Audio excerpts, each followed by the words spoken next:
Discovery of spiritual India के कार्यक्रम में आप सबका एक बार फिर स्वागत। महाराज जी, हम चर्चा कर रहे थे जो हमारे बिगड़ते हुए संस्कार है और भारत में जो बहुत बड़े चैलेंजेस इस वक्त सामने दिख रहे हैं। आपने कहा कि पैसे के प्रभाव में और जो 5 बड़ी चीज़ें आपने कही है, शराब और उसके बाद मांस, वेश्यावृत्ति और जुआ, इसकी वजह से समाज खोखला हो चुका है और पैसे के बलबूते पर हमारे साधु समाज पर भी असर पड़ा है।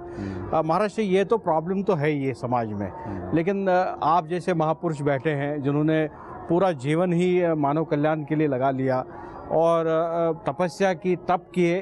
महाराज जी, क्या उपाय है, कैसे निकला जाए इससे?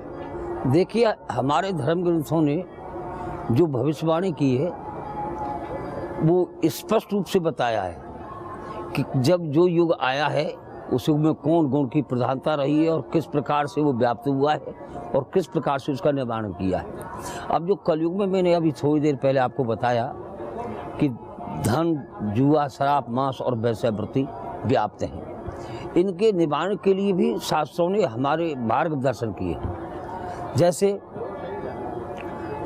हम अपने साहित्यिक धर्म ग्रंथों को देखते हैं तो उनमें सबसे पहले लिखा है, गोस्वामी ने तुलसीकृत रामायण में कलयुग के अवगुण वर्णन किए हैं। तो वो कहते हैं कि यद्यपि कल मल अवगुण आगार, यद्यपि कलयुग अवगुणों का भंडार है, गुणों बहुत कलयुग का देखो तर्क विचार। तो उसमें विचार किया गुण क्या है, वो गुण इसके जो उपाय है निवारण के। सर्वप्रथम कहा है भगवान की कथा के लिए, कलयुग केवल हर गुण गाहा। कलयुग में भगवान की कथा जो है ये सर्वप्रथम हमारे जन साधारण के हृदय को स्वच्छ करती है, सनातन धर्म का बीज बोती है। जब जीव कथा सुनता पढ़ता है तो ये जो विकार है, ऐसा लिखा है कि माँ के गर्भ में भी जिस बालक ने कथा सुनी है, जैसे प्रहलाद जी का दृष्टांत आता है, जी जी महाराज, महाभारत अभिमन्यु का दृष्टांत आता है, नहीं, क्योंकि बालक 4 वर्ष का जब माँ के गर्भ में होता है उस समय साहित्य ग्रहण करता है और साहित्य समाज का निर्माता है। और जैसा साहित्य ग्रहण करेगा वैसे उसका मन, उसका भविष्य उज्जवल, भविष्य निर्धारित होगा। तो सबसे पहले रामचरितमानस को या भगवान की कथाओं को, जो धर्म ग्रंथ उनका अध्ययन करना, सुनना पहला उपाय है। दूसरा उपाय क्या है? कृत्रिक त्रेता द्वापर पूजा मख और योग सोगत हो सुकल में हर नाम से पामे लोग। सतयुग में जो जीव को भवसागर से पार जाने का मार्ग था वो था ध्यान। क्यों? कि जीव उस समय पर सृष्टि की रचना का आदिकाल था, ईश्वर से भिन्न होकर प्रकृति में आता था। अब मैं आपसे बिछड़ करके गया हूँ तो अब कुछ दिन तक तो मुझे आपका चेहरा, रहन सहन, आहार विहार, बोलचाल सब याद रहेगी, तो जीव को ईश्वर का ध्यान था। लेकिन सतयुग बीतते बीतते माया की संगत करने के कारण ईश्वर को भूल गया और माया में मृत्यु हो गया। ध्यान सतयुग में था, लेकिन त्रेता का जीव ध्यान नहीं धर सकता क्योंकि उसको एक युग बीत गया, माया की संगत करके ईश्वर को भूल गया, माया में मृत्यु हो गया। इसलिए अब उसको भवसागर से पार जाने का मार्ग दूसरा निकाला। कृतयुग त्रेता पूजा मक्का मतलब यज्ञ, लिखा है रामायण में कि त्रेता विविध यज्ञ न करही और प्रभु समर भवसागर तरही। तो ये तीसरा उपाय है, ये तीसरा उपाय नहीं सुन, यज्ञ के माध्यम। पहला आपने कहा रामचरितमानस, भगवान की कथा, भगवान की कथा को धार्मिक चाहिए, इनको धार्मिक ग्रंथों में लीजिए आप। दूसरा आपने कहा ध्यान, नहीं, धार्मिक कथा।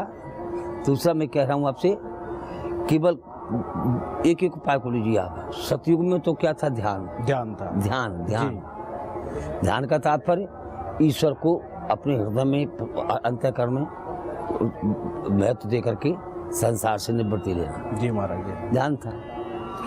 और त्रेता में यज्ञ, अश्वमेध बात पे आदि यज्ञ, अपने शरीर को, प्राकृतिक धन को, प्राप्त साधनों को, समाज को यज्ञ के माध्यम से ईश्वर से जोड़ करके वो सागर से पार था। लेकिन क्या हुआ, जब त्रेता बीतते बीते जीव जो है माया में ऐसा समाविष्ट हो गया, या कहें कि उसकी वृत्ति माया को बजाय धर्म में लगाने के भोग में फंस गई। तो धन को या पाए हुए साधन को, शरीर के रंगों के बल यौवन को वो बजाय धर्म में लगाने के भोग में परिणत कर गया। इसलिए यज्ञ भी द्वापर के प्राणी को भवसागर के पार जाने के लिए साधन सिद्ध नहीं हुआ। इसलिए उनको तीसरा मार्ग निकाला, क्या? द्वापर कर रगपद पर पूजा, नर भवतर उपाय न दूजा। केवल भगवान की पूजा करने से जीव भवसागर से पार हो जाए। ये आखिरी उपाय है। चलिए अभी उपाय बता रहा हूँ मैं आपको। कितने हो गए? आप भगवान की अष्टांग पूजा करके जीव द्वापर भवसागर से पार हो रहा है। लेकिन कलयुग आते आते जी महाराज जी, जीव के शरीर की हर इंद्रिय इस प्रकार से विषयों से, विकारों से और या कलयुग के जो मांगे हुए जुआ, शराब, मांस, संपत्ति, धारा आदि, इनसे इस प्रकार से वो आसक्त हो गया इनमें कि वो भगवान का पूजा भी नहीं कर सकता। नहीं, तब कहा है कि ऐसी स्थिति में केवल भगवान का नाम ही भवसागर से पार उतारे। रामायण में लिखा है कि कृतयुग त्रेता द्वापर पूजा मख और जो सोगत हो सो कल में हर नाम से पामे लोग। सतयुग में ध्यान से, त्रेता में यज्ञ से और द्वापर में पूजा से जो गत मिलती थी वो कलयुग में भगवान के नाम से प्राप्त हो जाएगी। नहीं समझ? अगर प्राणी इनका प्रयोग कर लेता है और बचपन से ही जीव के लिए इनका आश्रय मिल जाता है तो जो कलयुग के विकार है वो उनको नहीं व्यापेंगे। और हम विशेष रूप से कथाओं में, प्रवचनों में या संत समाज में बैठ करके या जो है का सामूहिक कहीं भी बैठते उससे दैनिक प्रतिक्रिया करते हैं, उनमें इन्हीं का प्रचार करते हैं। जो रोग बताए वो रोग तो फैल चुके हैं, उनकी औषधियाँ बताना। कहने का तात्पर्य है कि ये जो धर्म के नाश करने वाले जो कारण आपको मैंने बताए वो तो व्याप्त हैं। हम जन जन को यह प्रेरित करते हैं कि आपको इन विकारों से बचने के लिए भगवान के ध्यान का, नाम का, कथा का, रूप का, पूजा का आदि का आश्रय लेना चाहिए, तब इनसे आप बच पाओगे। यही हमारा उद्देश्य है, सनातन धर्म की मूल जड़ इससे। महाराज जी 1947 तक तो हमारे पास में बहुत सारे एक्सक्यूजेस थे कि अंग्रेज़ों का राज था, मुगलों का यहाँ शासन था।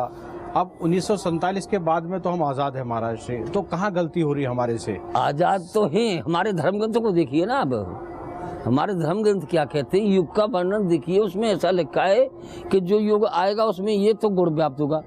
सत्य, तम और रज, तीनों गुण है ना, ये सत्य, रज, तम, ये तीनों गुणों के व्याप्त लिखी हो, तो ये तमो गुण कलयुग में व्याप्त है। और उसमें उन्होंने लिख दिया है कि ये आचरण जीव में आ जाएंगे और इन आचरणों में ढलते हुए भी जीव को भवसागर से पार जाना है। नहीं इसमें तो मैंने आपको जो उपाय बताई वो उपाय मार्ग जो है कि भवसागर से पार जाने के लिए मार्ग है। अगर जीव उनका अनुसरण कर लेता है तो कलयुग के जो व्याप्त विकार है वो उसको नहीं व्यापेंगे, वो नहीं छू सकते हैं, मतलब मुक्त हो जाएगा। तो महाराज जी के साथ में ये चर्चा बड़ी अद्भुत रही, हमें ज्ञान प्राप्त हुआ, आप सबको भी ज्ञान प्राप्त हुआ होगा, इसकी मुझे पूरी आशा है। मैं महाराज जी को इस कार्यक्रम को समाप्त करने से पहले महाराज जी का बहुत बहुत धन्यवाद देना चाहता हूँ। और महाराज जी आगे भी आप ऐसे ही अपना आशीर्वाद बनाए रखें और पूरे संसार में सबको ज्ञान प्राप्त हो। इन्हीं शब्दों के साथ में नमस्कार। सीताराम।